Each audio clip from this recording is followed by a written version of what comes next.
Good afternoon. My name is Hayden Guest, and I'm director of the Harvard Film Archive and a senior lecturer in the Department of Visual and Environmental Studies. Over the past weeks, we have been screening and celebrating the cinema of Agnès Varda at the Harvard Film Archive, and I hope many of you have been able to experience Madame Varda's remarkable films on the big screen, where they must be seen to be truly appreciated. I'm humbled to briefly share this stage to introduce Agnès Varda, who is here now, as you all know, as a Norton Professor of Poetry.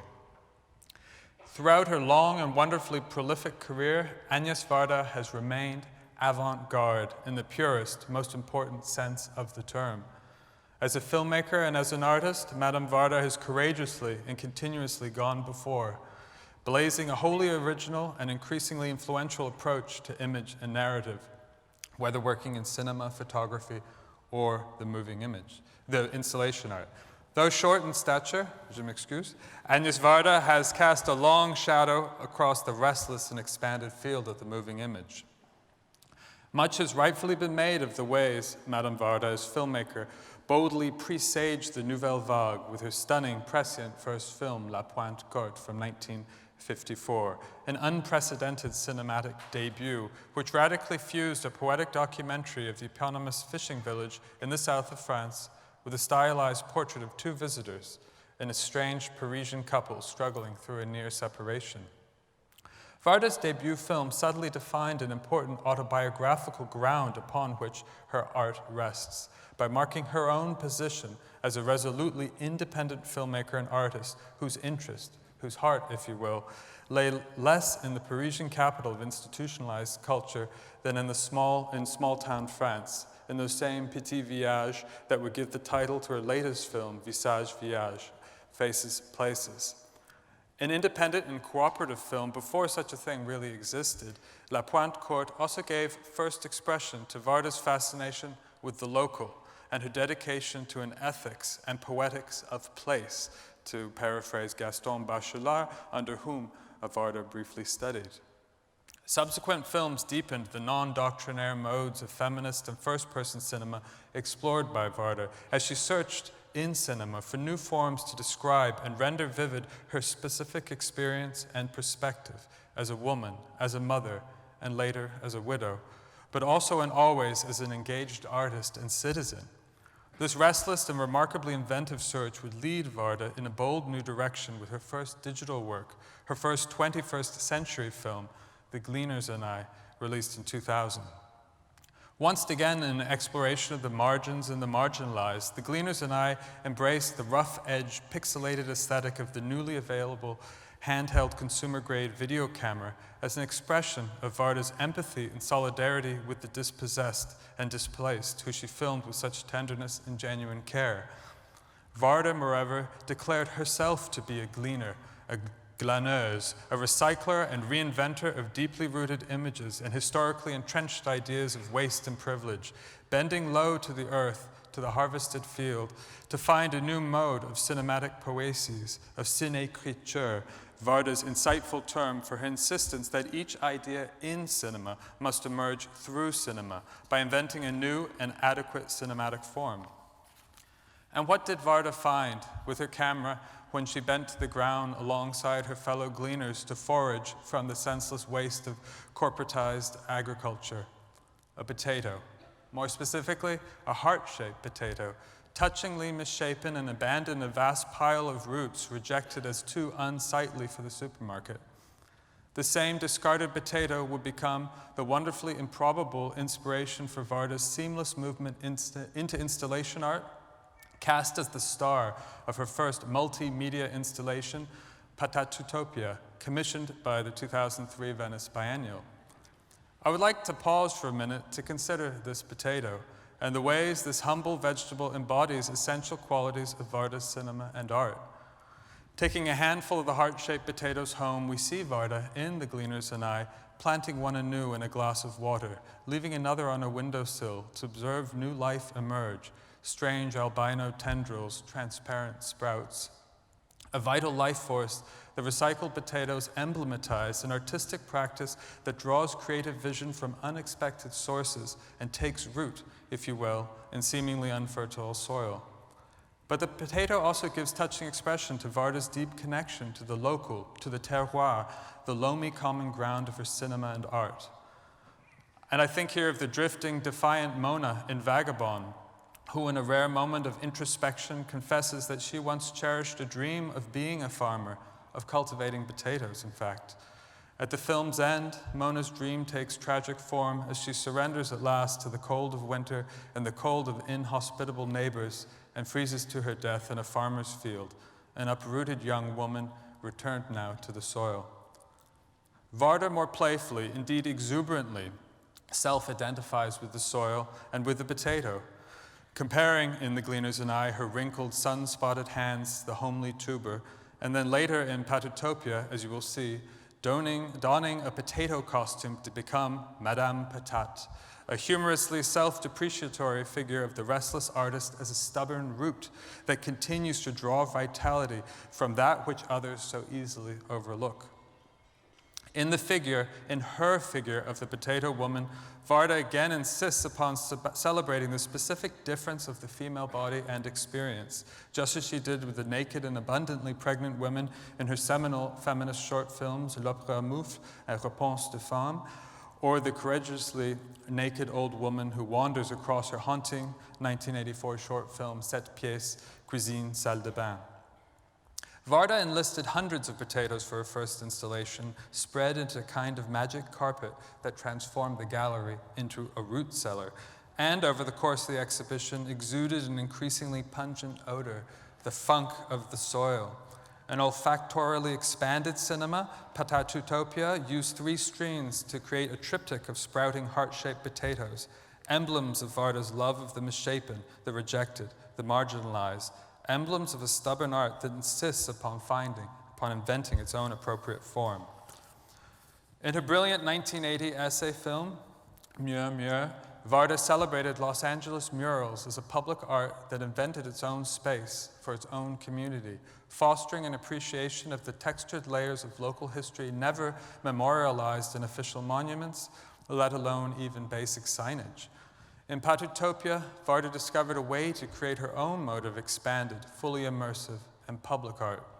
One now able to teach the secret history of the soil to the transnational urbane community of the art fair. Using recycling as a mode of art making, Patutopia offered an ecologically humble and ethical mode of installation in gentle defiance of the extravagant art fair glitterati. Allow me to speak of just one more of Varda's post-cinema works, a poignant installation that powerfully nourishes seeds planted earlier in her films. Les Veuves de Noirmoutier, The Widows of Noirmoutier, which is an installation that we were lucky enough to erect here at Harvard in the Carpenter Center for the Visual Arts in 2009. Simple, even stark in its construction, Les Veuves de Noirmoutier consists of an image wall, a ring of 14 small monitors, each containing video footage of older women speaking directly to the camera, and at the center, a single large monitor where the same women dressed in black wander across a wintry beach scene where an empty kitchen table sits, unadorned, without chairs. One of the women is Varda herself. Before the wall of monitor are the chairs, the same number as the women, each with a pair of headphones that allow the viewer to listen intimately to the women. They speak of their departed husbands and their grief and their new and disoriented lives. Varda speaks of her late husband, Jacques Demy. The little island where Demy spent formative years as a child and where Varda and Demy had a cherished summer home and escape, Noirmoutier is a talismanic place for the assembled group, a site for deeply personal memories now made discreetly public. As the viewer completes the cycle of grief and longing, gentle patterns emerge, cherished photographs, indelible anecdotes, tears, the ever-present sea. Giving quiet dignity to the grief and suffering of the widows, Varda herself included, Les Veuves de Noirmoutier asked the viewer to join this community and to recognize how memories are themselves a kind of recycled image-making, an act of storytelling that gives new life, with always slightly different shape, to our private past and the past we choose to share with others. Varda's rare ability to so generously share her unique vision and vulnerability To harness the moving image to forge a fleeting, fragile, yet integral community is more than cinema and more than art. It is humanism of the deepest, fullest, most mysterious kind. In Varda's hands, the image moves and moves us to our core. C-O-E-U-R. Thank you.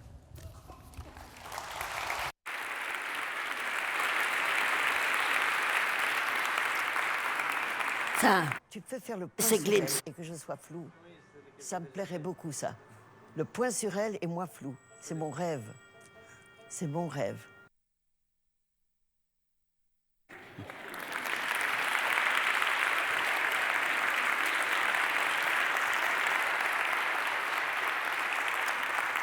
For Hayden, it was a glimpse from my cat.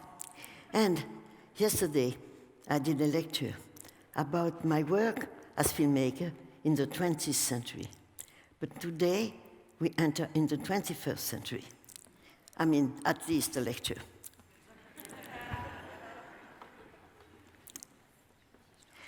Oui.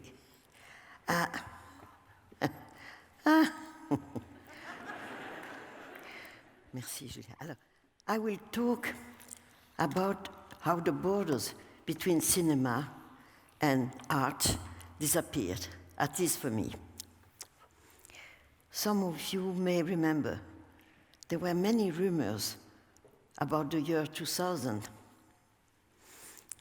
The world would end, some catastrophes would happen, and we would have a major universal computers bug. The last night of December 1999 was normally full of firecrackers, joyful feast for some, and nothing special for others. And the first day of January 2000 was normal, just appeared at the other another century starting. Is that a baby? It's lovely. So, for me, there was a big change. It made a big difference. I had the desire to film again after some years of no inspiration. What happened is this. One day, around 2 p.m., I was sitting in a cafe near Montparnasse, and the morning market was in the middle of alley, was just finished. And the sellers of country goods and the farmers were putting back their bags into the truck. The city cleaners were waiting with the green plastic broom. And at that moment, I saw some people coming, bending over, and trying to get what was left over. And some fruits, not the best one, were there, some green beans fallen, and in those boxes, some eggs were broken. There were 4 or 5 good eggs left, and the vendors wouldn't take them back. So the bending people were doing their market. They didn't look young, they didn't look rich. And I looked carefully, and suddenly a sentence clearly came into my head. They are about to eat what we throw away. The sentence was strong in my head, and I decided to make a film.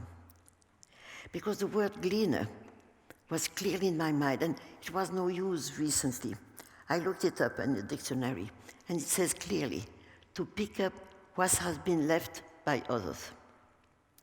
So, after the harvest is done, or any place where people throw things, I think I'm very small.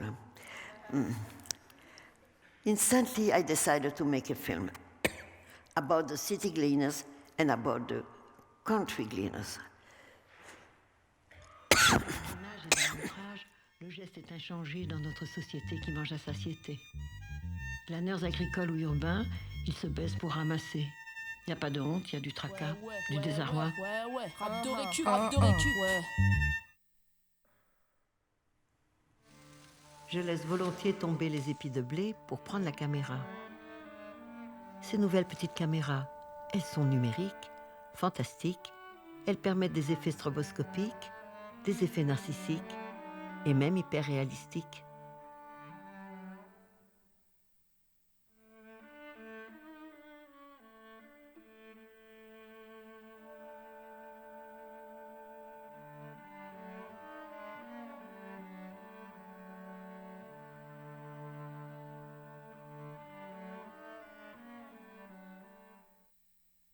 New of these small digital cameras, and it was appropriate for what I wanted to do, what I wanted to film.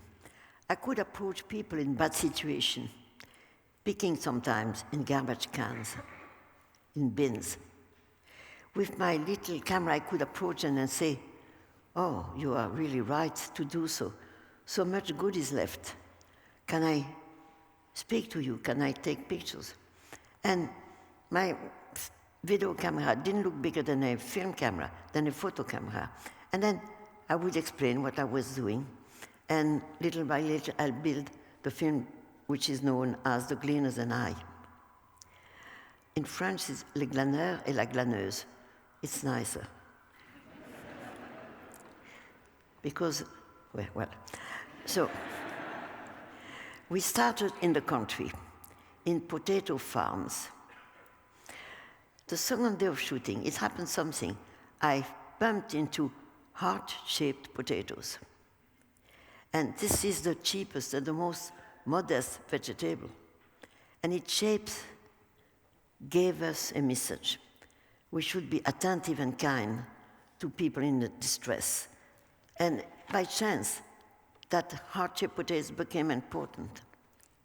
So the excerpt coming shows how the farmers deal with that and how they are responsible for an enormous waste of potatoes, and how the question of the best format for selling them relates to the whole society. And there is an excerpt about that.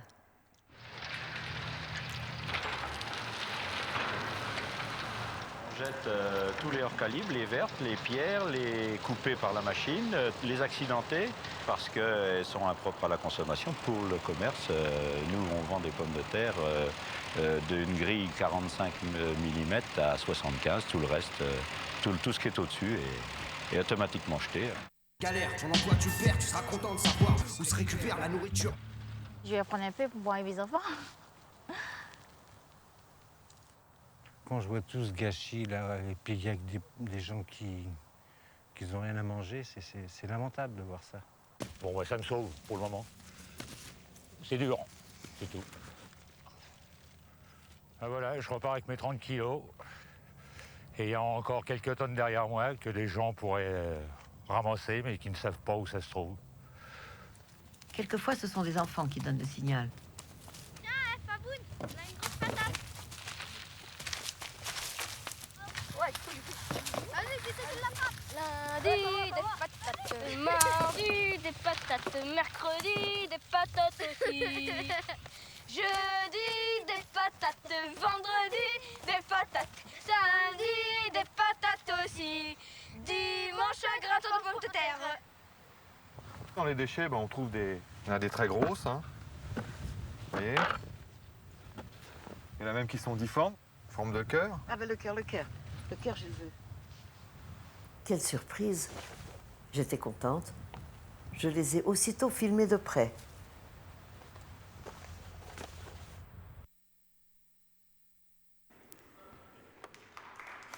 Ah. And at that time, I made an encounter. I met Hans Ulrich Obrist. Years before, he had done with me an interview.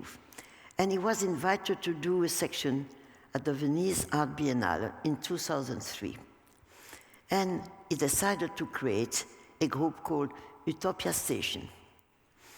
And among the usual artists that you see in all these fairs, he invited unusual people, like Edouard Glissant, a poet and philosopher of the Martinique Island, and invited me. The next excerpt also will tell how filming aging potatoes with my small camera led me to do an installation in Venice. I was ready because I've done work already. It was almost as I was expecting to do an installation. So I organized a triptych of big screens, a reference to my love for Flemish triptychs. And on the floor, there were 700 kilos of real potatoes. That installation of Potato Utopia, in which I spontaneously broke the border between cinema and visual art. Puis j'en ai ramené à la maison.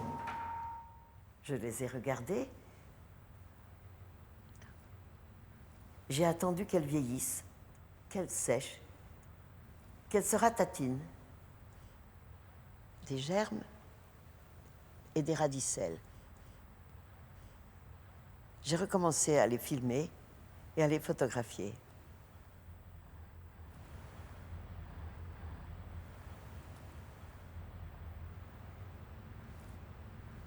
Ensuite, je les ai fait respirer. C'était la première fois que j'installais 3 écrans.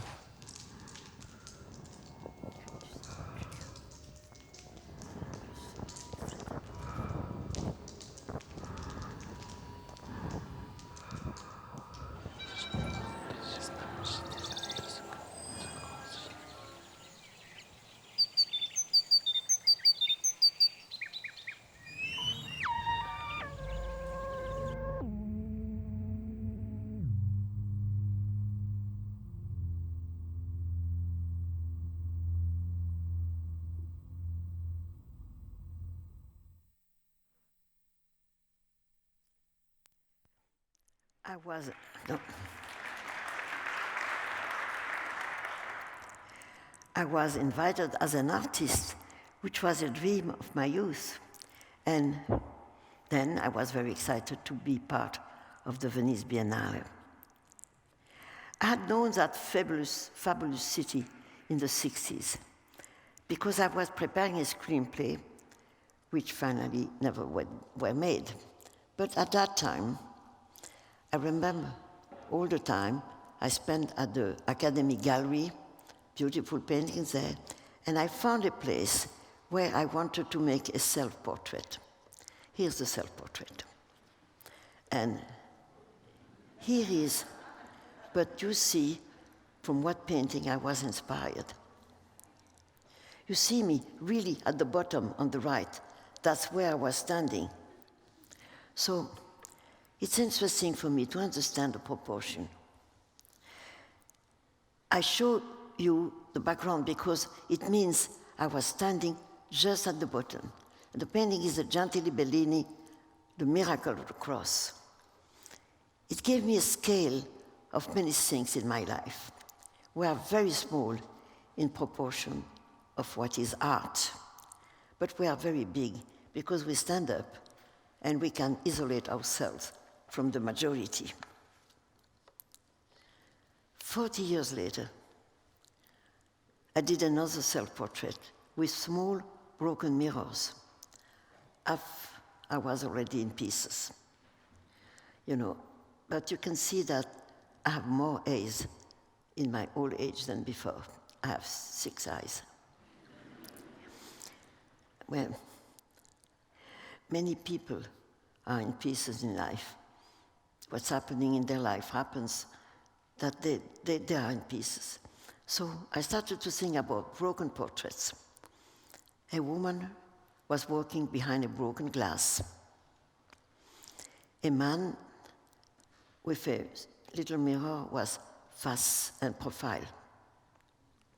And then a woman in her bathroom was looking at herself in a mirror, including a magnifying mirror.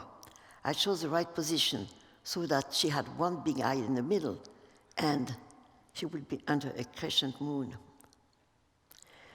That's why looking carefully at things and turn them into images, or sometimes just remembering what I see, makes me realize that with curiosity and attention, the complicated world around us and time passing by become more familiar and acceptable.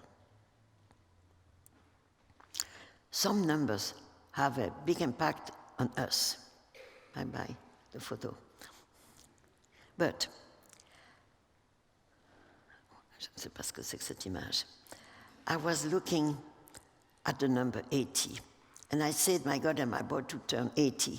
It was like if the number 80 was a train coming far from far to hit me. I decided to make something before I turned 80. So that's why and how I started a film called The Beaches of Agnes, which is a kind of self-portrait of my whole life. It is true that the mirror is the tool of the painter who wants to paint a self-portrait. But the minute I put a mirror on the beach, I understood that the real way to use it was to present it so it would reflect other people than me. There are some little photos about that. It was the real way to use. So it would reflect the people around me who were helping me with the film.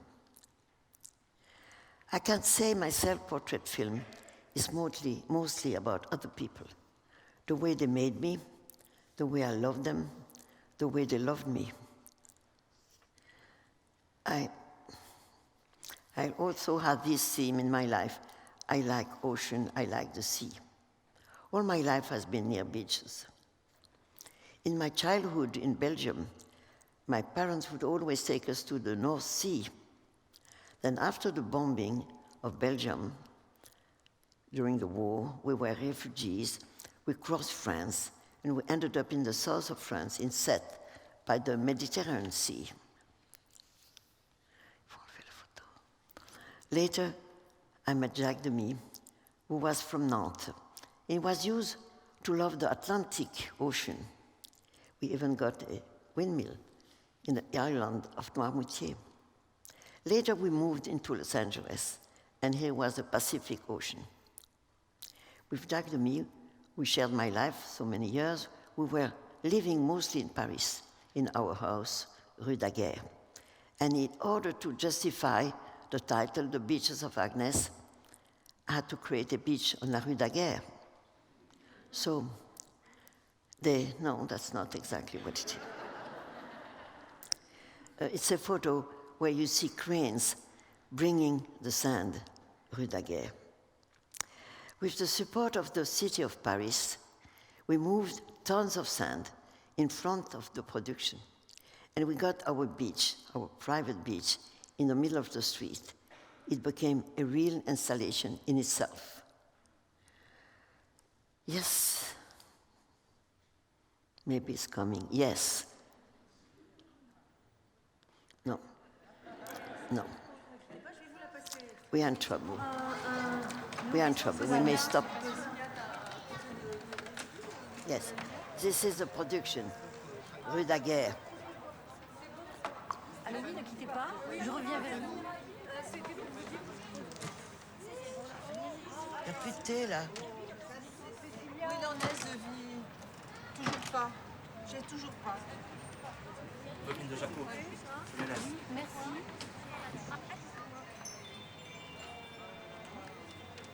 Tu as des réponses par email?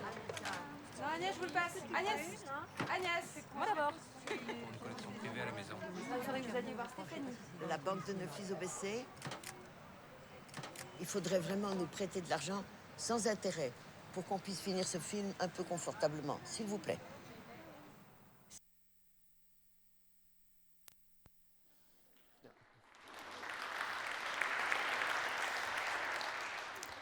Everybody in the production was so nice to play the game with me. Can you see it? The Canton.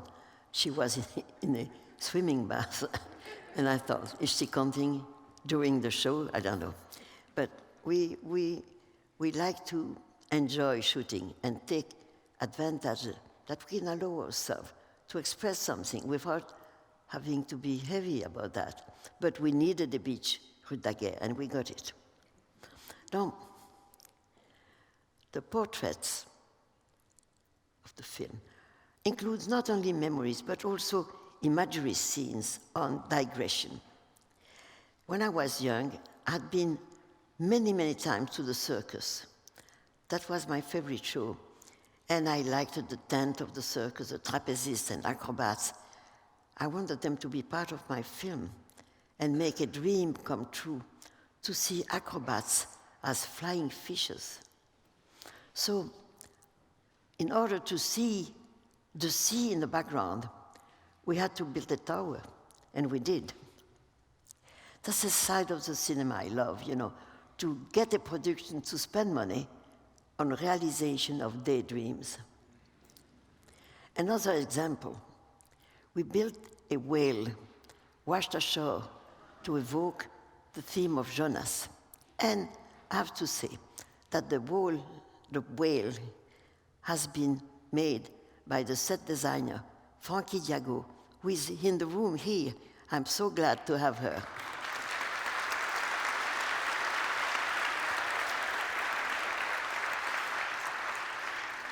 She has been also doing the set design and costume for one Things the Other Dozen and for J&B. And on this whale, she made a second set. And because she made me have a room as if I could be Jonas. And I must say, I always want to say a little hello to Julia Fabry, who is here helping me. She has been helping for the installation, but also when we shoot, she's the second camera DP. Julia.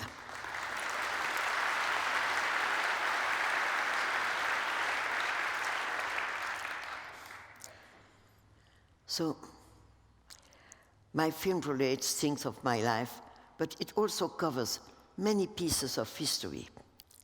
Not only we had known war and post-war, but we had also discovered much later the situation of the Jewish people being taken away to be exterminated.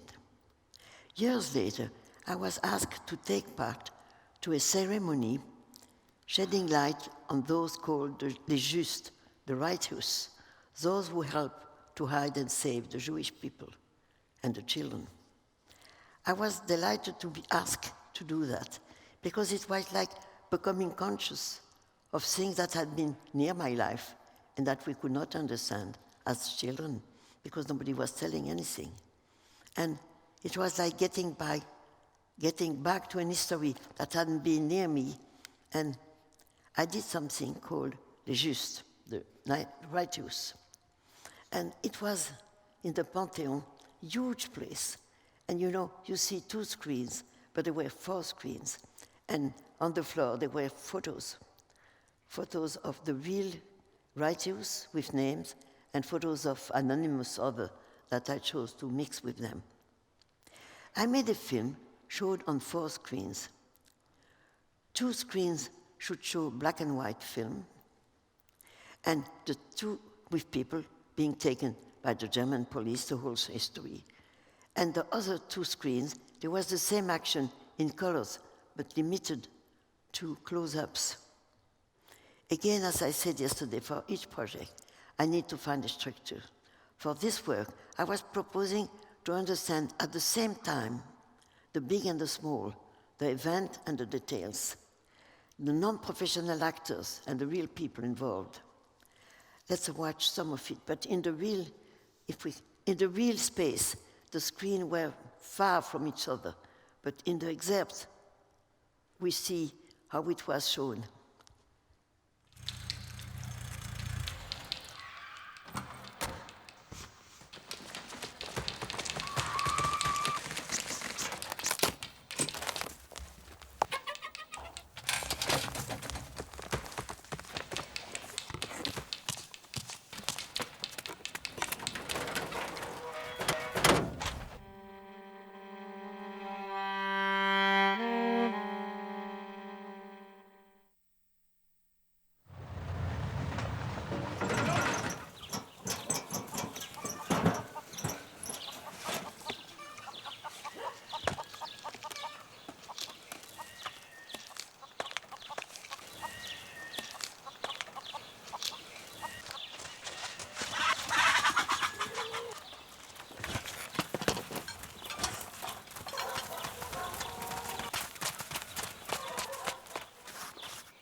difficult.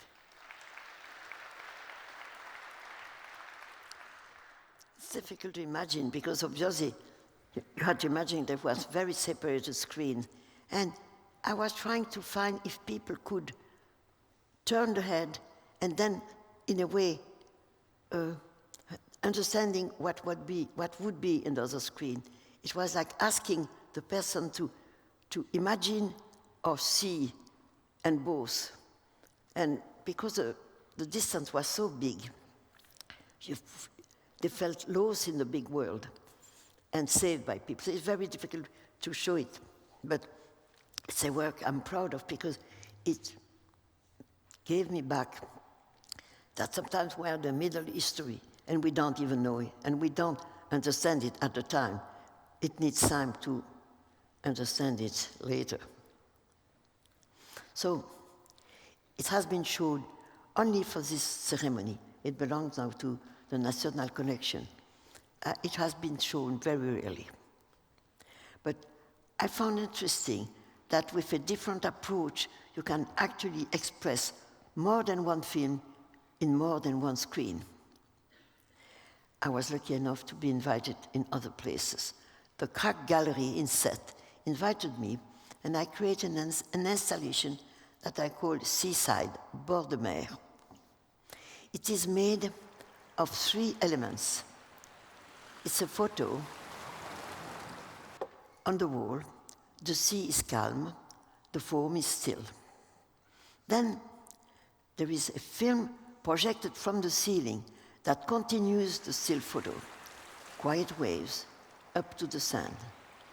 And third, on the floor of the gallery, some real sand.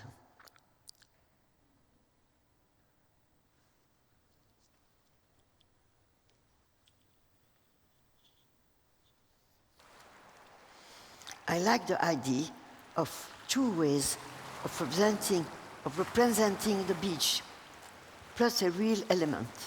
Here it is the sand. In Patatutopia, it was the potatoes.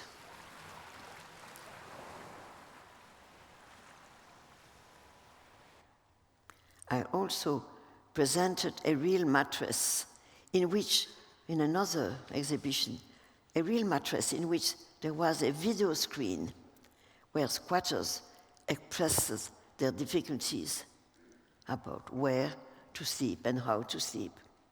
And the element mattress meant a lot for me. Well, when I was a young photographer, I didn't have in mind to add a real object. I was just dealing with places and people. It was my first life as photographer.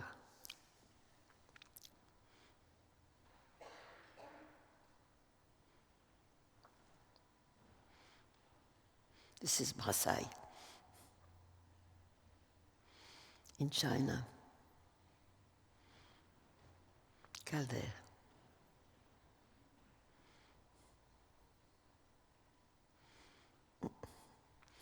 Well, Salvador Dali.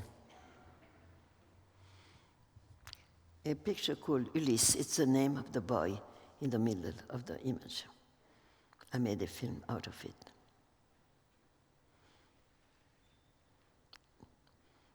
This is something, because I was on the terrace of Le Corbusier in Marseille, and I had the idea, what were these people?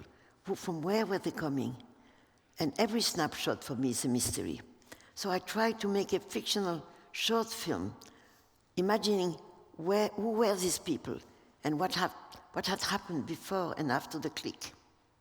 So I made a short. I asked people to get dressed with the same costume, and it ended up as it should end with the photo. Well, it's a snapshot, so it's always a mystery, as I said. Well, who were these people, if they know each other? So I made it up. I wrote a little screenplay. And could be different stories. I made one but it doesn't show, I don't know. Yes. Regardez-moi, souriez. Non, c'est pas bon pour le fond. On bouge. Là, c'est plus beau. Installez-vous. Donnez le petit à Jean-Pierre, c'est son fils.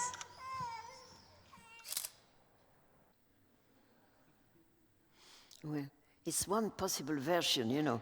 I guess I could invent another story. These people never spoke to him. I did not even say thank you, because at that time we were making photos all over in the world.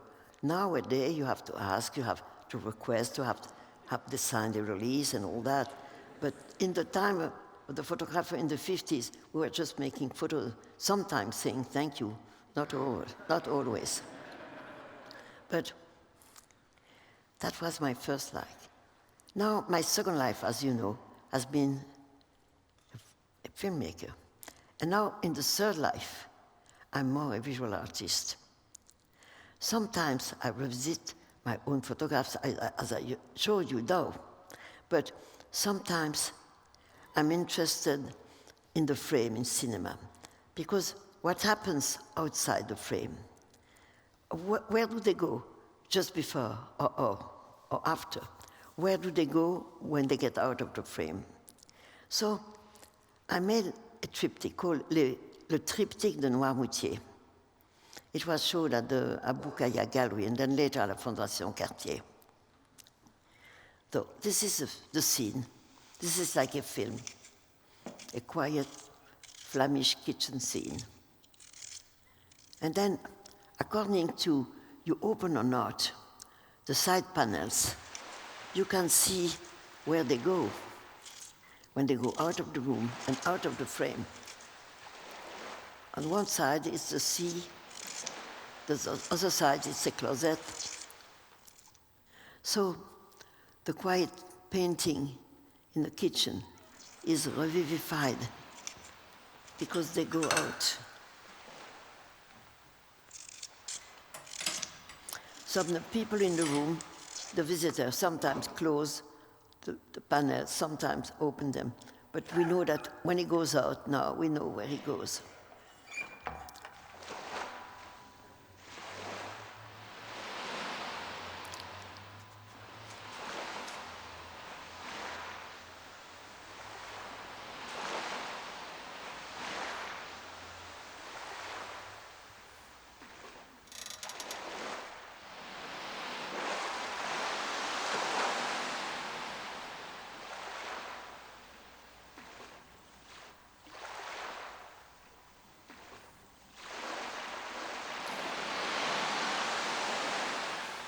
This triptych has been acquired by the MoMA. I'm proud.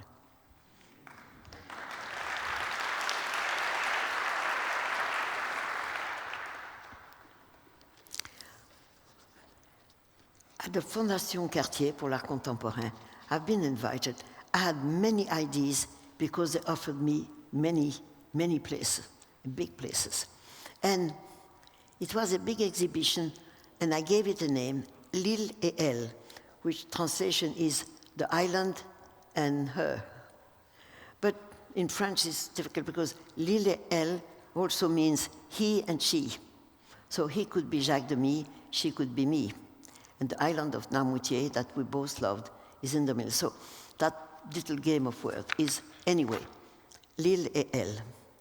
When you entered the exhibition, there was like something that you had to wait for the tide to go down and leave the road possible. So it's in photo, but we had that in film. The tide going down and opening the road, which is here. In this island, I've been spending a lot of time with Jacques Demy, but I became widow, and there are many widows, because their men, sailors or fishermen, die at the sea. And I decided to make a polyptych, like in the old paintings, the widows of Noirmoutier.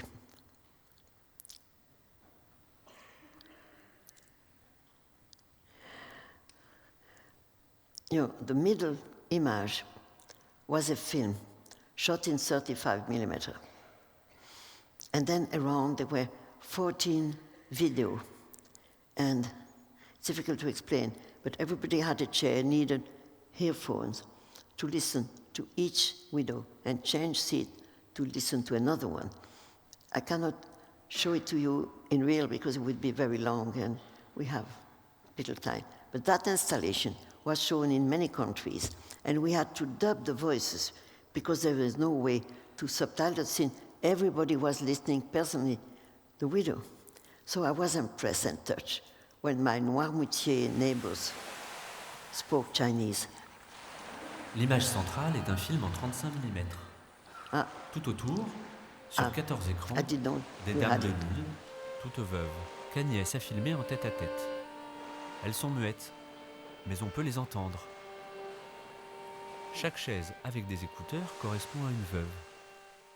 J'entends quelquefois des gens qui disent qu'ils parlent à leur mort et qu'ils leur répondent non, moi non, pas ça. Non. Ça fait 13 ans qu'il est parti, mais je peux vous dire que, comme je leur dis, c'est comme si c'était hier. Hein. Surtout le soir. Mais on parlait de sa pêche. Lui, il avait ça en vue, la pêche. Lui, c'était marin. Quand mon mari partait en mer, j'étais bien peu auxiliaire. Ah, c'est comme ça que ça s'appelait? Madame, oui. Donc le manque, c'est le manque de toucher, c'est le manque... Pour l'instant, si tu veux, la maison est encore pleine de la présence de Thierry, de son odeur, de ses... On a mangé il y a 2 jours des haricots verts qu'il avait achetés au marché. C'était encore... C'est encore tout récent, quoi.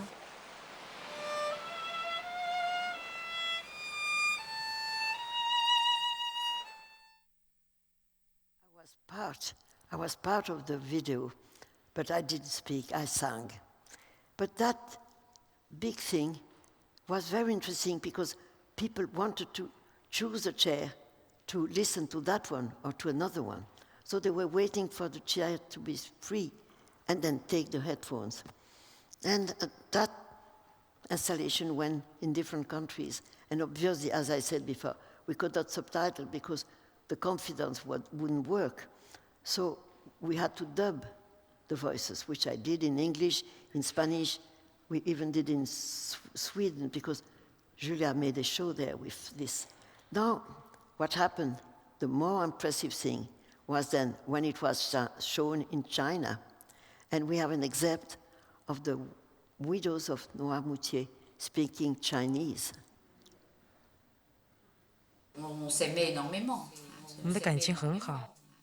有一刻，我对自己说，有些事情有点不对劲。我打电话给孩子们说，听着，肯定的。他们会要问我们捐献器官的事情。Qui voulait faire don de ses organes.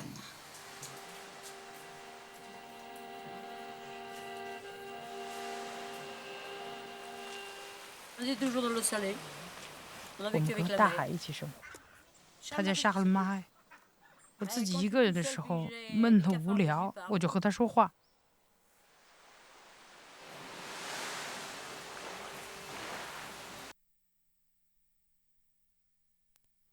So it was very impressive and touching because they spoke with me with translation. They were touched, and I was impressed that art, if I call that, can travel, can be understood in so different places, different culture. I really love to take that installation with me, or without me, but elsewhere. About travel, I travel with the film The Beaches of Agnes, and travels a lot, and sometimes I would take advantage and film and do little, and I start a little series, which is called Agnès de Ci de la Varda, Agnès from here to there. It's like a diary. I would film with the very small camera, the tea served in the plate, or I filmed the clouds, but also people that I met here and there. In Berlin, I went to a market in Mexico. Somebody told me how to make a sauce. And then I spoke to hardware vendors in the north of Brazil. I meet fishermen elsewhere discussing cinema. And also, I was invited here in Boston, and I was in an hotel. I could film the Charles River. I never understood, is there a river could be called Charles? That's a mystery for me.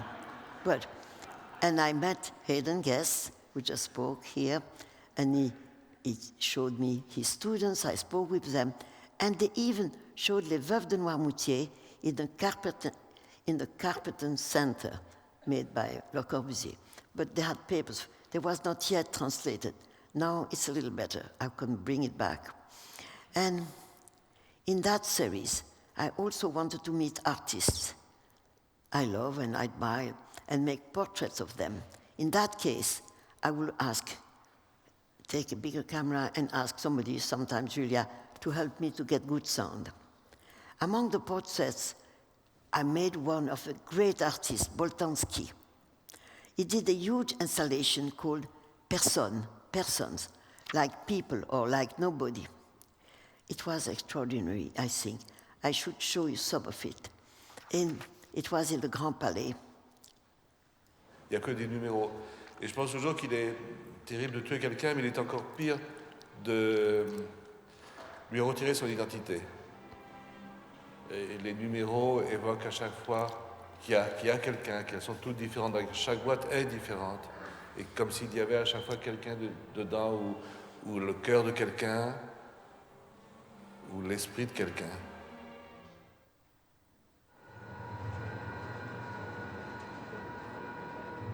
Il y a 69 rectangles ici.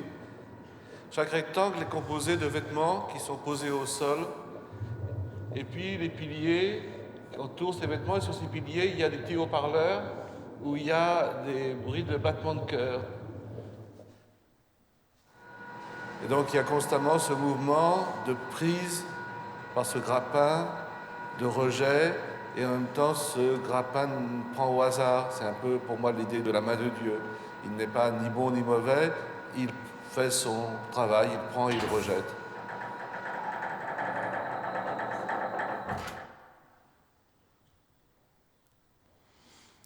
In that series, I also went to the studio of the mysterious Chris Marker, who was a very unique artist, a filmmaker, a designer, publisher, and also he made documentaries with magnificent comments.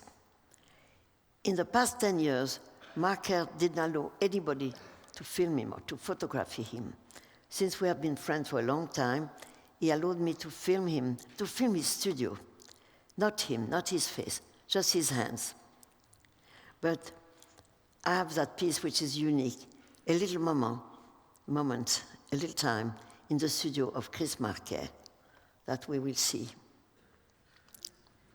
Guillaume en Égypte est là, tranquille près de nous. Quand il ne se balade pas dans la rue, il rentre chez lui. Il est le porte-parole du cinéaste Chris Marker qui pousse la discrétion jusqu'au secret. Le chat orange représente celui qui veut planquer son visage. Le désordre de son atelier est magnifique.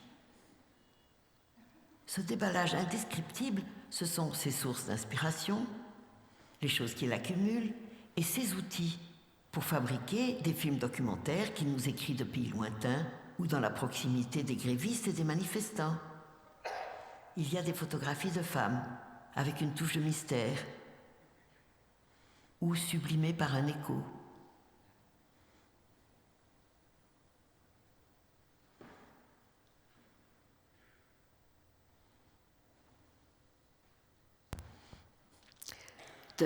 The series allowed me to do many things, meet people in the street, be free like a bird, but also meet other artists. And I met and filmed the painter Soulage, who has been dealing with the color of black for a long time, the light on black painting. So we have a portrait of Soulage. And I spent some time with him because he also works in the city of Sète, and I like to be there.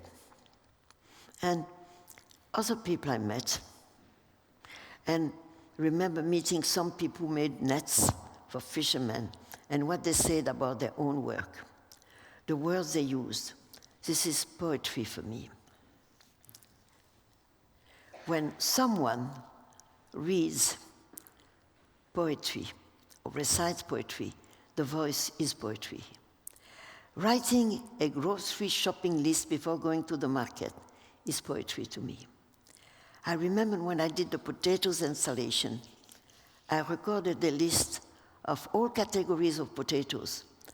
I will read this for you as a poetry.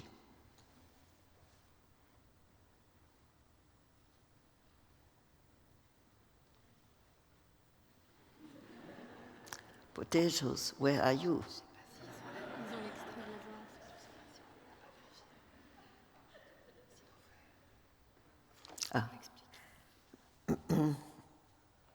Well, I have a list. I cannot remember them because they're very... Variétés jaunes, oblongues et longues. Pommes de terre flocons de neige, snowflake potato. Pommes de terre géantes de l'Ohio, Ohio junior potato. Pommes de terre quarantaine plate hâtive, Sutton seedling kidney potato. Pommes de terre grand chancelier, chancellor potato. Pommes de terre reine des polders, pommes de terre magnum bonum, dite bonhomme. Pommes de terre caillou à germe bleu, lapstone potato.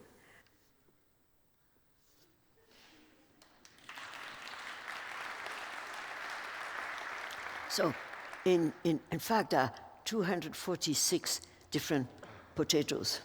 And I had the list, I had a potato costume, and the sound was inside, coming out with a little mic. I was going around the Biennale, trying that people put attention on me and ask, what is this, the potatoes? So they would come to see Patatutopia. So I was advertising myself. But putting words together, really, for me, it's poetry, because it's true that it instills things in our memory. So we were speaking about cinema, about art, about memory, recycling and aging. Aging, for me, is not a condition, but a subject. It became a spring, and I made a film. I co-directed with the artist J.R., 55 years younger than me. In France, it's called Visage Village. Here, it's called Faces Places. I introduced it 2 days ago around here, and I won't speak much about it, but rather about J.R. He has done beautiful things in New York, in Los Angeles, recently in the Mexican border. You can look his Instagram, he tells everybody there. And he did a big fresco in Clichy-Montfermeil. He's working all the time, and I had known his books. He knew about my film. My daughter Rosalie said, well, you should meet. So we met, and it was friendship at first sight. We decided to work right away. 2 days after, we had a project to make a film, maybe a short film, maybe or something else. And so it's the first time I don't work alone, but J.R. had a magical truck, and I wanted to travel with this, and we went in France with that truck, meeting and filming people.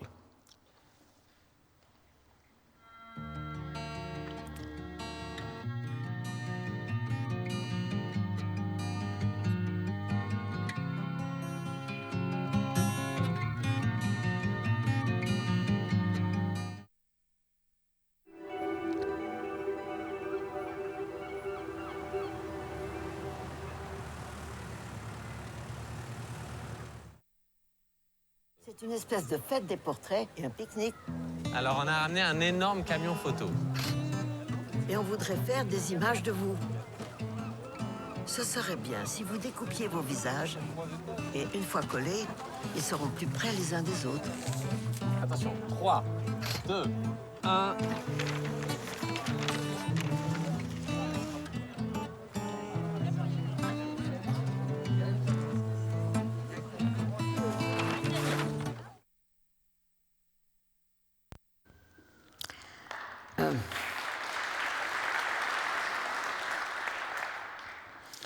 Most of the time when we show that film, we introduce it together, we do the Q&A together, but he's somewhere. We are not today, we're not together. So he was curious, J.R., about my way of aging. He was interested about my eyes problem, about the way I move, my difficulties with the stairs. We could always comment these problems with good humor and good mood. I felt so delighted that I could play with my age as a documentary subject, among others.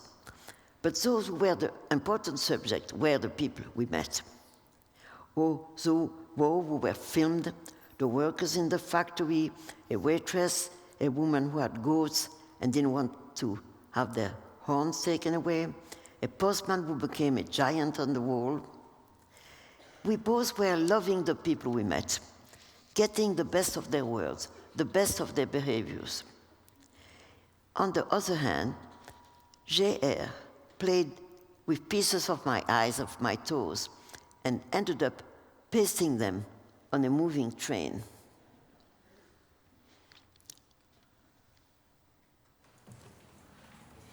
Devine ce que je vais faire avec ces petits morceaux de toi. Dessiner votre propre? Ils sont jolis. Je sais pas. Et qui c'est qui a eu l'idée? Lui, pas moi. Moi, je suis pas ferme les pieds, je les trouve trop petits. Oh, c'est vrai qu'ils paraissent petits. C'est vrai qu'ils paraissent petits. Je vois pas trop.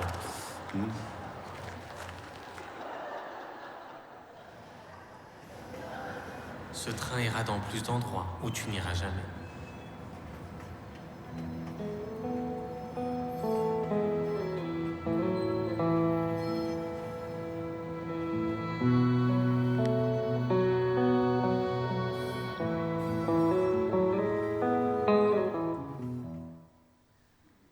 So what we did was really not only my feet and my toes or whatever, but we really met the people and loved the meetings we have with them and how they became important and how the link exists now between the people we filmed and the audience. So now J.R. went back to his creation and I went back to mine. I like to work with images like I always did, doing still portraits with moving images of the two sides. That's what, for example, I did Alice and the White Cows, and something I do now. Alice is a real photos, silver print, not moving, and the video are in color, and more or less the same size of Co. And sometimes they don't move that much, which I love. Because it's like studying the difference between photo and movement, but in a subtle way, I feel.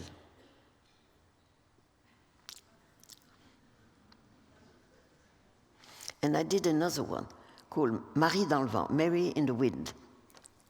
So she has been trapped in a moment where you feel the wind, but it doesn't move. As the other, they move all the time. It's a non-stop. And you know, sometimes at the end of a show, we do that, and we tell the people, okay, you go away, go out of the room, the show is finished, and this still goes on, like in real life. It never stops. This is about time. This is about time. My next exhibition will be in 2 months. I'm building a shop with the film Happiness, with 35mm print of the film. This is the mock-up. Maybe we have it. But the story started, yes, this is the mock-up. It's small, but it will a huge room, a huge piece, a huge shack. The story started a few years ago when theaters stopped to screen 35mm prints. They showed DCP, digital files. We had hundreds of useless composite prints, and I had the idea to recycle them. Out of nostalgia maybe, but also common sense. What can we do with the bunches of prints? So the first shack, I made it at the Fondation Carnet, in the new big room full of light, built by Jean Nouvel. Everything was made. This is a mock-up, but everything was made with stock of 35mm composite print. The roof, the walls, everything. And I made sure the close-ups would be put so that people would be able to see with transparency Catherine Deneuve and Michel Piccoli. They were placed at the visitor eye level. At the LACMA in Los Angeles, I did the same with a print of Lions, Love and Lie. And I did a shack, Julia helped me. Then we had a mural on the wall explaining, writing the words. Maybe it's nostalgia, maybe it's something. And in the shack in Los Angeles, you could see the close-up of Viva at the right place, the highest level. So each time it's the same homage to cinema, to the very meaning of cinema. I show you the shack of cinema that I did in la Fondation Cartier. Il était une fois deux beaux et bons acteurs qui avaient joué dans un film qui s'était terminé en échec. En vraie glaneuse, j'ai récupéré les copies abandonnées de ce film et on a déroulé les bobines. Et les deux beaux et bons acteurs se sont retrouvés en paroi, en mur, traversés par la lumière. Je vais vous remercier. Qu'est-ce que c'est le cinéma? De la lumière qui arrive quelque part et qui est retenue par des images plus ou moins sombres ou colorées.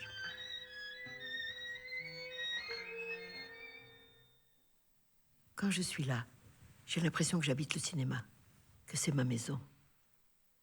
Il me semble que j'y ai toujours habité.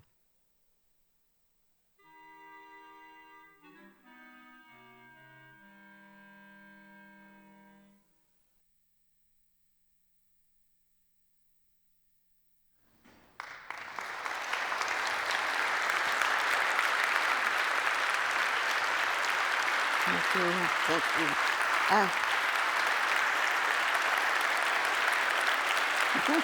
What should I do? I want to thank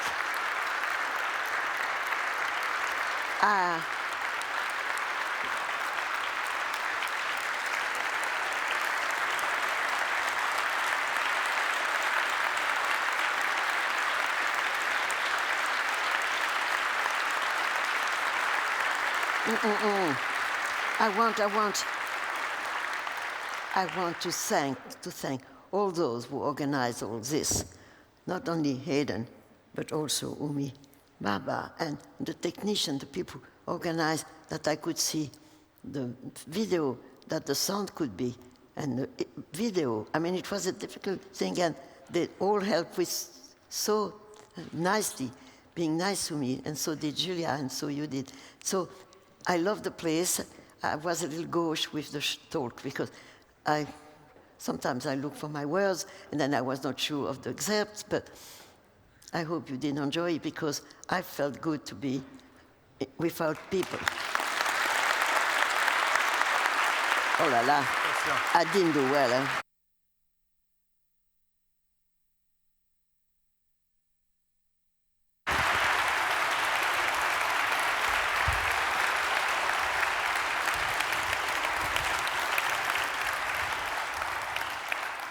So you all have opportunity to ask questions. There are 2 microphones down here at the floor level, and then there are 2 more up in the balcony. But I'll start with a little conversation here with Agnes Varda. And thank you so much for these 2 lectures and for being here. I wish you could stay the whole semester, the whole academic year, as Norton Professor of Poetry. And I wanted to, though, talk about, you spoke of your 3 lives, if you will, and this 3rd life as a installation artist, as an artist working in this mode of expanded image making. And I was wondering if you could speak to us a bit about what are the specific challenges and possibilities that excite you working in this new mode of image making, of space making. I always loved art, and in the 30 last year, I started to see installation growing, becoming, being shown everywhere. Mm-hmm. And I said, oh my God, that's what I want so much to do. But I wouldn't dare knock at the gallery, say, do you want me, So I was so lucky that Obrist had the idea to bring in the Utopia station other people than usual. So because he asked me to come, I was ready, had already filmed the potatoes. I mean, it was like I was so ready that he did that and I could come. So I was lucky. And that utopia made me feel very good. Because this is true that heart-shaped potatoes became just like a symbol, an object, a shape, an idea. It became so important that people understood it so well because I receive, this is already 10 years ago, I still receive heart-shaped potatoes sent in my mailbox with no name, nothing. Sometimes a little signature. Sometimes here I received a handmade one. Knit. But I received all kinds of potatoes, heart-shaped potatoes, design, embroideries. It's because people understood that I felt like a relationship with, the most modest vegetable that can become such an important shape. So it happens like this in my life, and I felt good that it happened. Now, you knew Andy Warhol, you did have some exposure to expanded cinema, to experimental cinema, when you wound up working with Viva from that association. I was wondering if any way this might have influenced your decision, the way in which you went into this mode of multiple screens from the single screen. Yes, I always was seeing art, contemporary art, and it was just, in my dream, I would be part of it, but I was a filmmaker. And still now, I'm known as a filmmaker. Very few people know my photographs and my installation, in a way. They are somewhere here and there, but I'm not in the list A. Well, in truth, though, your last two feature films, have fused this installation art and cinema, working with JR with these expanded photographs, and then in The Beaches of Agnes, as we saw, you have sort of installation pieces within the film as well. It's not an installation. It was used to do big images, and I thought, put the people in the light, and their best was expanded, that in listening to them and then showing them big. It was the meaning of what we wanted. We never spoke with people who had power, and we never asked them about politics, not even what they were voting for. We didn't want to know. We want to be person meeting person, and then make them look big, and most of them liked it very much. One woman was a little, she maybe, I didn't know it would be that big, but most of the people, they were delighted. They called their families, they took pictures, they said, look. And then we did that village, the excerpt I showed there. So it was a one day, we sent somebody a week before in the villages around and say, come on that Saturday, come and we do a little feast. They didn't know what would happen. We asked them to take the portrait, cut them, and make families all over. We made them good food. We had a good time with them, and that was the day was over. They went home.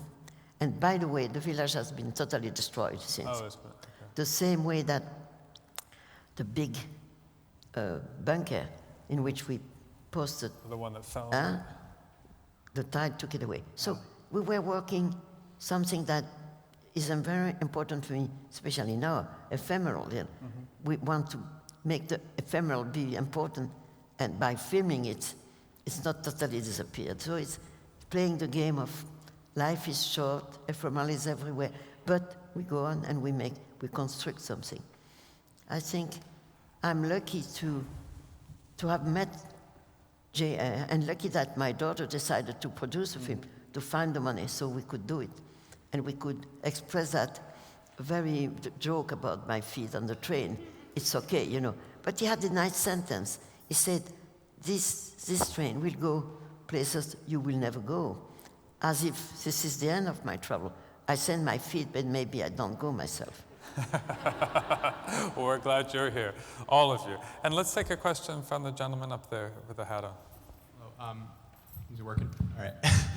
And if you could speak slowly and clearly, that would be great. Thank you. First, thank you very much for coming here to speak with us. And My question is about the film Vagabond. I was wondering if maybe you could explain your thought process behind its ending and why you felt it had to end that way, or why that film or any film should end with a tragedy like that, and why that's important. The character of Mona is wild, really. And the more she goes, the more she doesn't want to be helped. One of the questions I had in my mind was, can we help people who don't want to be helped? She shows that she doesn't want. When she is proposed to be in a little petite caméra, je sais pas comment ça s'appelle, the cabin, and they gave her the possibility to do potatoes or something to help. She doesn't want to. She doesn't want to be helped. So I think by losing the contact with other people and stopping to speak even, it's like leading herself to the death.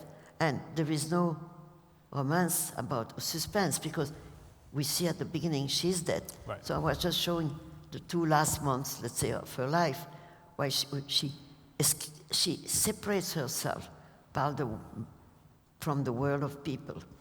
And she is so much lonely and mute and attacked by the cold that she has to die. It's a question that why she had to die. Did I answer your question? I think so, yes. Let's... Yes. No. Go ahead. Yes. Go ahead. Can you, oh, there we go. I just saw Faces Places a few hours ago, and I have to say, you have such an amazing joy just to be alive. It's really inspiring. You've lived a very full life, very long life, and you mentioned in the film that you think about death a lot and that you aren't sure how you feel about it. I was just wondering about what? Death. Death, for sure. Oh, this is a very personal question. Yes. Okay. Not to be a Debbie Downer. I'm so optimistic that I don't hear this, but it's it's wrong. No, it's wrong. It's wrong. It's an important word for me. It's an important issue. That's what will happen to me. That's the only thing I know about my future. But what happens between now and my death, I try to enjoy it. And I'm lucky to be surrounded by people who help me to do my art, help me to be in more or less good health, and trying, working, creating. It's such an important thing for me. I wouldn't say it's a joy, because it's very often very difficult, and I don't have the strength. The film, I said it, Faces Places, we shot it 1 week per month for 15 months, because it's too much for me. It's too tiring to run up and down, to be in the field. And so we decided like this, 1 week per month. So Rosalie would find the money, we would find another subject, another place to go. So I adapted my age, my possibilities, to be able to create and feel good about that. It was a long work. We enjoyed to do it, and you can see J.N. and me, we got along very well. We enjoy what we're doing, respecting the people, loving the people, being near them. And what we did, what I love, is that we succeeded not to get only answer, but to involve them in what we were doing, inventing ideas, letting their imagination express itself, more than just question answer. So we felt we were doing something, because people, they would like to be artists somehow in their natural life, their everyday life. When you propose something in which they can express their invention, I think they like it. We succeeded sometimes to get that out of them. So we had the feeling we did a good job with the people. And then creating the link between the people we filmed and the audience. Like, we would just go between. The go-between, we're making some jokes, but we were the go-between only.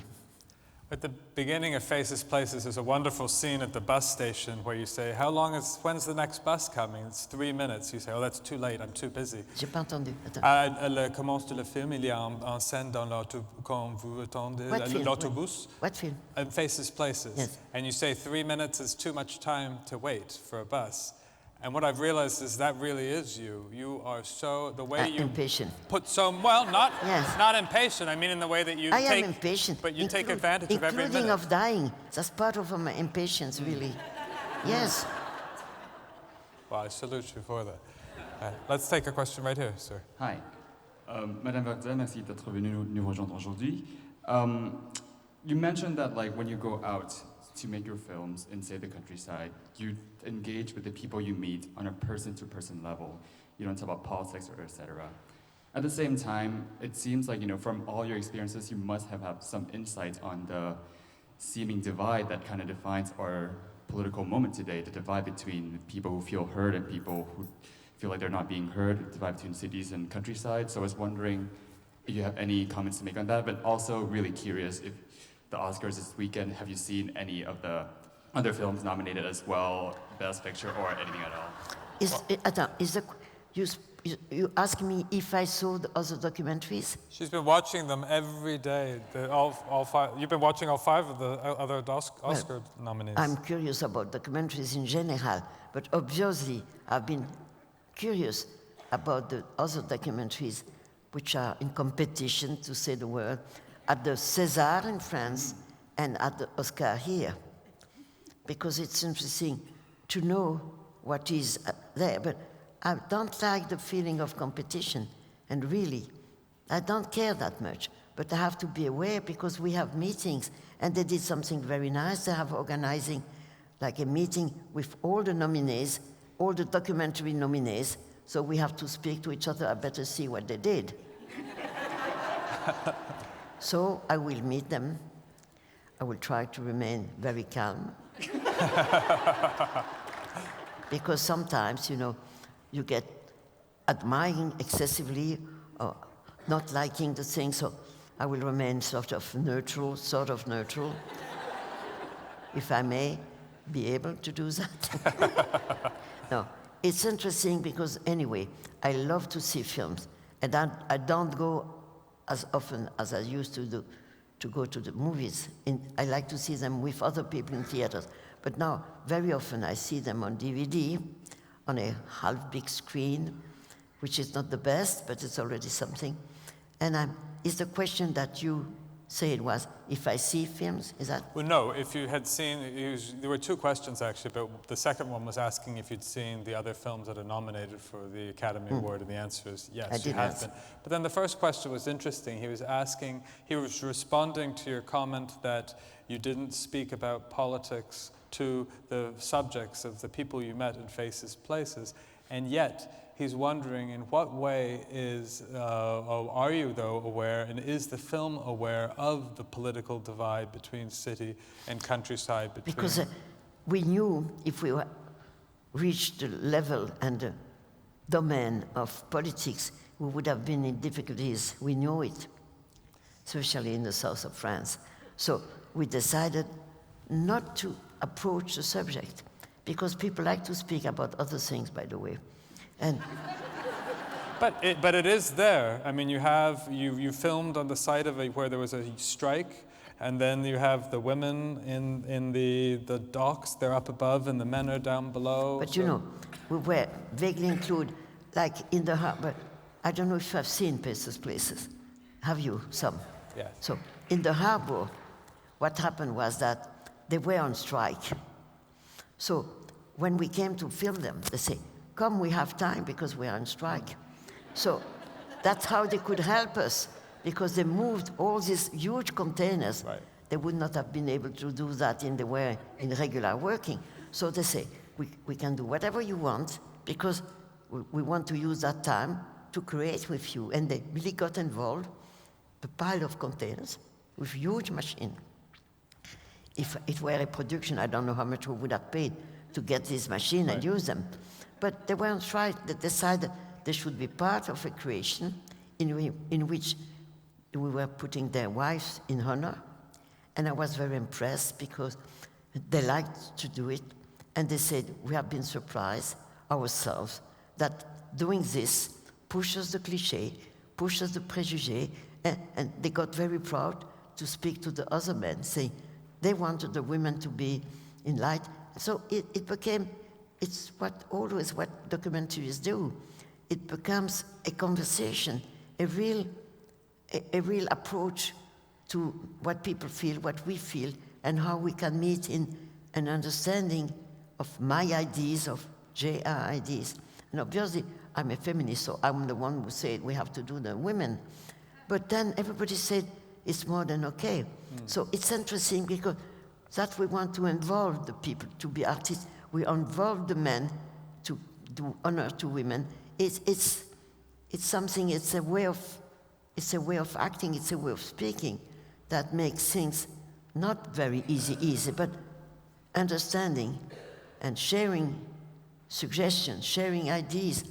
I think it's the most interesting thing. That's why I love so much documentaries, because it doesn't involve to be an author, to write a screenplay, to invent everything. In a documentary, you have to be adapted to what's happening and take advantage of what can be shared, and we learn, you know. I learned in each documentary, I learned about people, about what they feel, how they behave. So I don't feel I'm losing my time. Yes. Bonjour. I've seen so many and studied so many of your films, and I've noticed your unique ability to frame the female body in very fragmented and unique ways. And I was just wondering if you could speak a bit on framing the female body as a feminist pursuit and how you go about that as a feminist filmmaker. But this is not related to the film we discussed. But well, earlier films. Yes, earlier in other films. Like I did something one day when I was making the film Jane B by Agnès V. We had a set, a beautiful set made by Frankie. And she was lying on a bed, and I filmed something that I never saw in a film. I filmed the line of her body. We start with the feet, and we filmed the line, the end of her body and the hair, what else can I say? The line of her body. We filmed very slow, more than 1 minute. So we go along her body, like this, and we end up at her mouth and her eye. So it's like designing, making a drawing of her body, which is never made. Because what I see in many films is that the bodies of women are mostly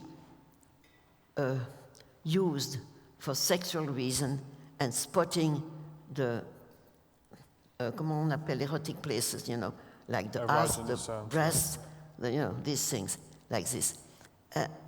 It's like, I like to feel that women had a full body, which has to be shown, but in integrity. And I remember in Documentaire, which was the story of a separation, I remember filming the woman alone, naked, but the man alone, naked, as if telling a separation should tell separating the naked bodies, you know, always thinking about the body is a representation of something, but it has not been taken as a tool of, I don't know how to explain. I don't know if I can answer your question, because I've discussed that a long time, including in L'Opéra Move. They were a couple naked, but they were behaving in a very nice way. She was kissing his feet. And, you know, I remember the censorship said, "What is this?" And I thought, well, it's love, you know, it's just simple love. So it's difficult sometimes because comment on pourrait dire, the way of people judge erotism, love, bodies is so different according to their character, their culture, their age, their religion, their country, all this. So I'm doing my own understanding of what bodies of men and women should be shown and how, but I cannot explain it in 10 minutes because I worked 60 years, you know, more than 60 years. So I have trying to approach understanding. Yes. Thank you so much. My question was also about feminism, actually, so maybe you have an opportunity to develop a little bit more that theme.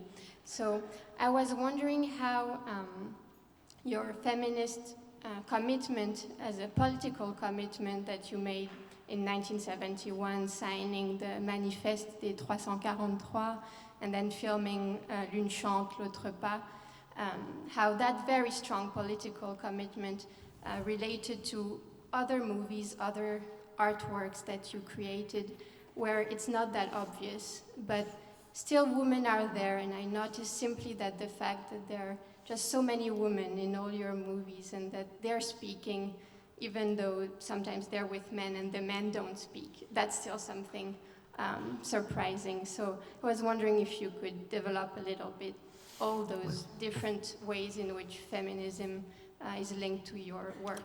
What about opening a lecture of 2 hours? Okay.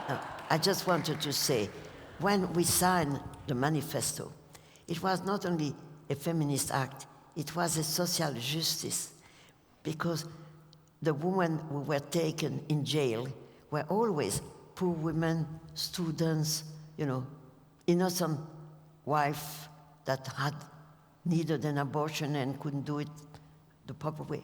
So what we signed was, we had an abortion judges, because obviously they wouldn't, when there was a trial, they would show the list, because obviously they wouldn't call Françoise Sagan, Brigitte Bardot, Catherine Deneuve, Delphine Sérigny, they wouldn't call us and judges.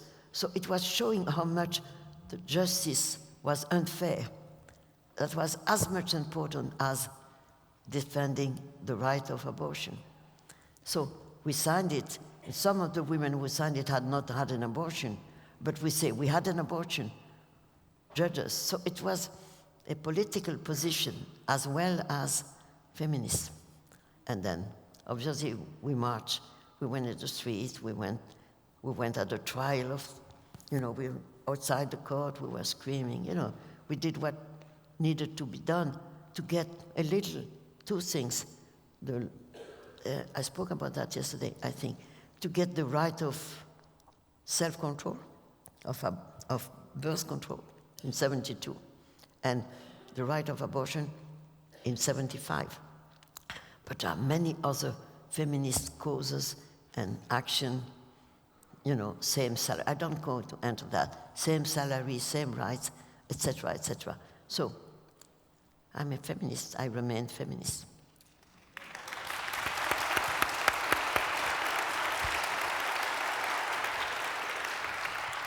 So thank you so much for your lectures.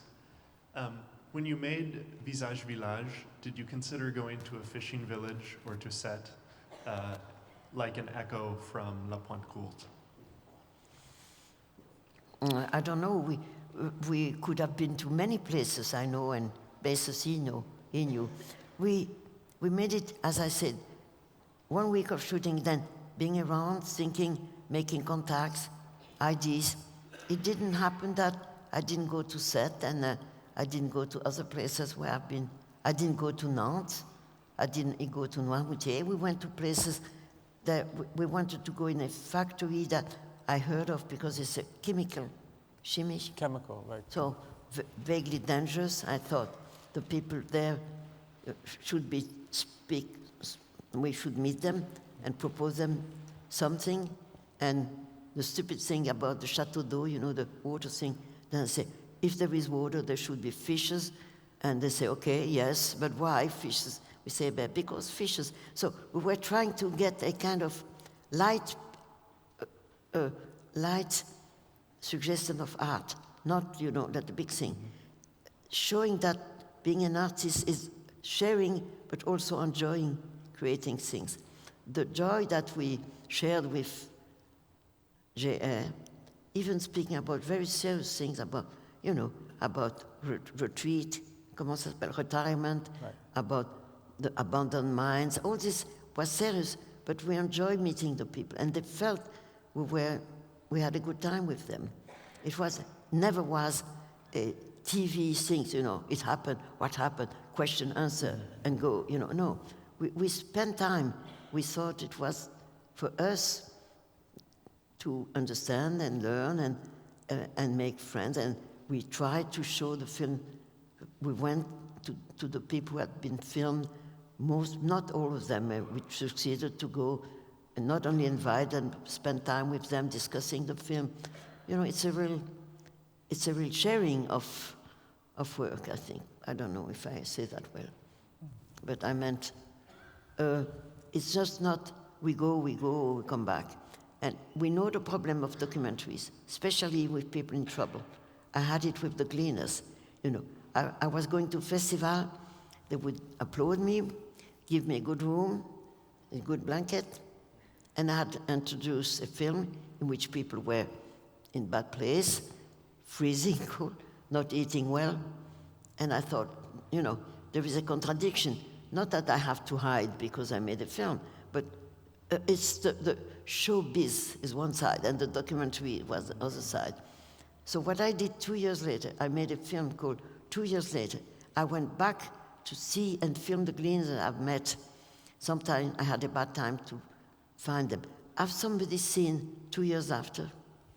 Yeah, it's on the DVD for the Gleaners and I, so you can see it. So the Gleaners and I is known, and I would like the 2 years later to be seen, because first I saw all the gifts I got, because people, when they like a film, they send me postcards, they send me potatoes, they send me embroidered potatoes, and I say, okay, fine. And then what? Where are these people that have been filming?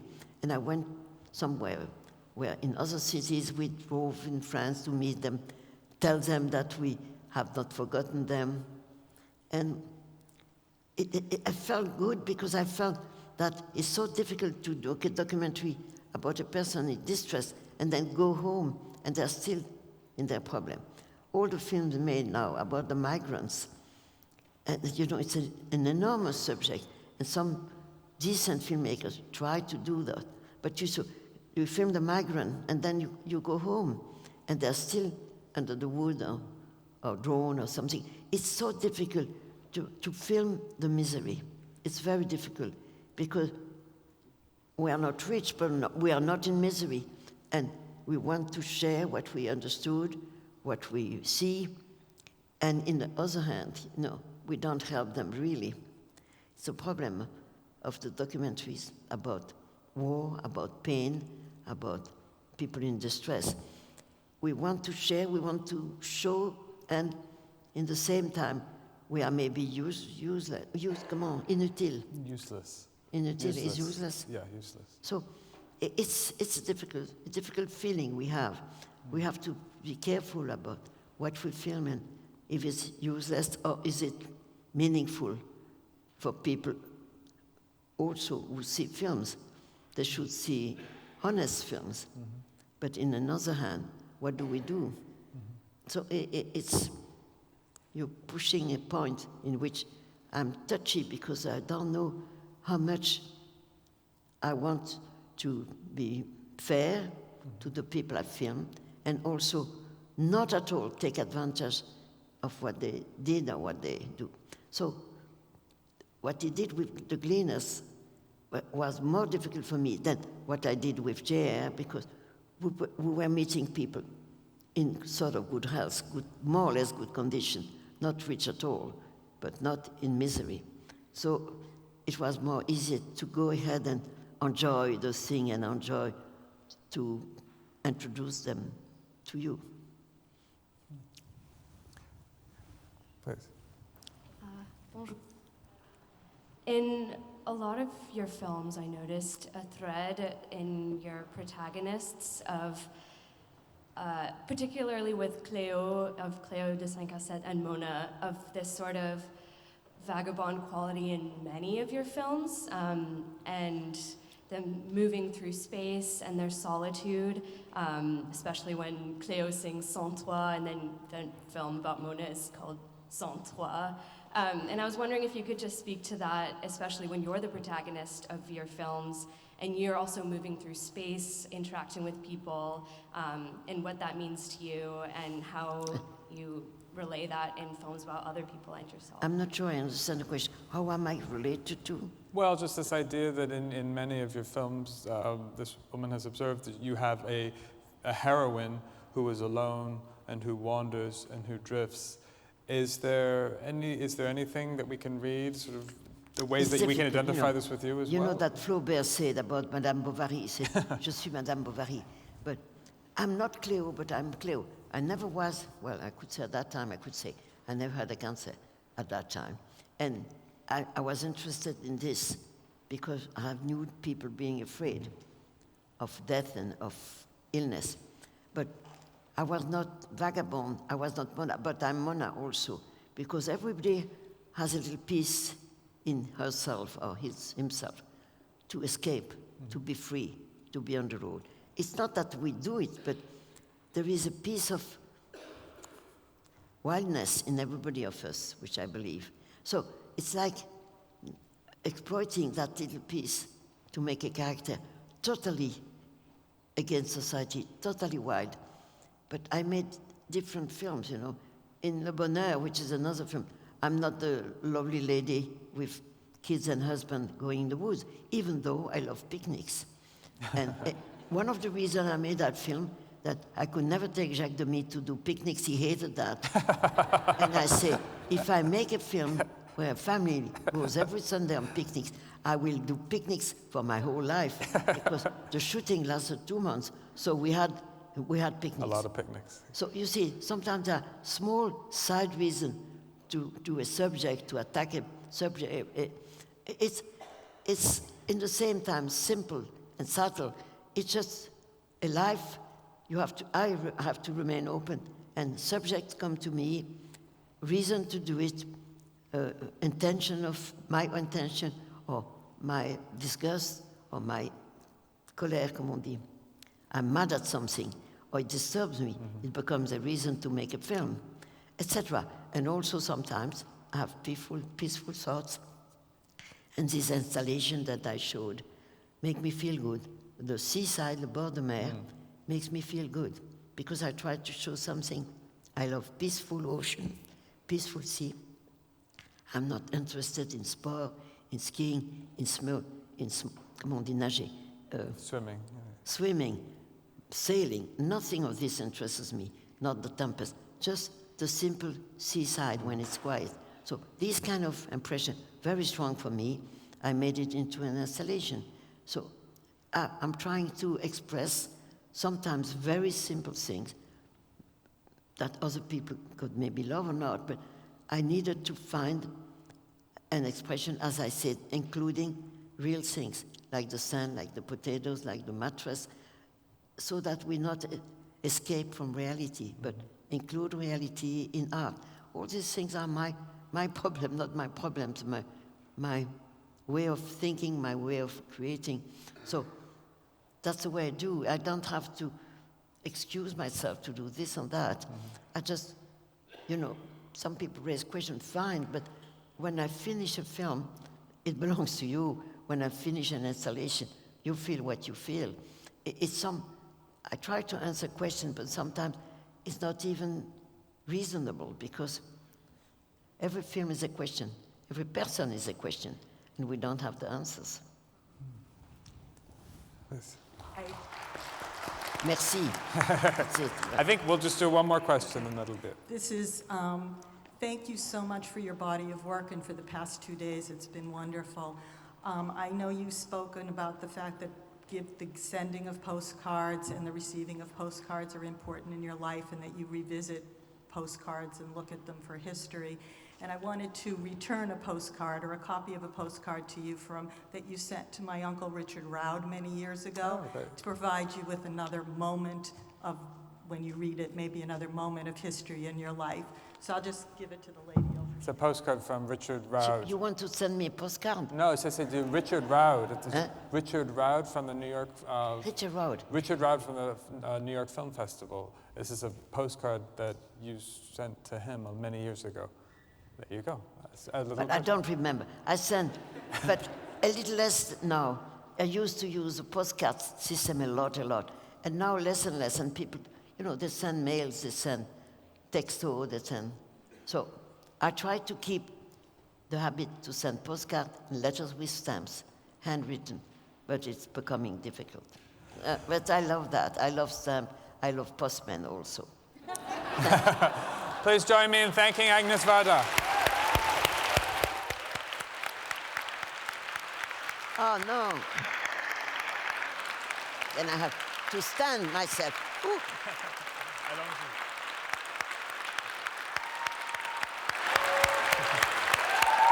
Oh, no. Please.